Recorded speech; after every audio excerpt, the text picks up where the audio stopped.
రైతున్నాడంట ఒక అమ్మాయి వచ్చి రైతు ఎందుకు మామిడి పండులు కోస్తున్నావు అనిందంట. అప్పుడు శ్వేత వచ్చి అప్పుడు శ్వేత నువ్వు ఎందుకంటా దేశావు, నిన్నెందుకు ఊపిరింతను, నన్ను ఏమి అనుకో, నేనేమి చేస్తానే. ఒక రైతు వచ్చి పొలానికి రాలేదు. అప్పుడు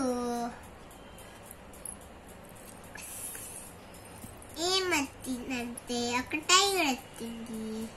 అప్పుడు ఒక అడవిలో జంతువులు ఉన్నాయంట. అప్పుడు పాడిపోయింది. అప్పుడు ఇంతప్పుడు తాతుడు వచ్చి అప్పుడు కడివేసిందంట. అని అయిపోయింది స్టోరీ.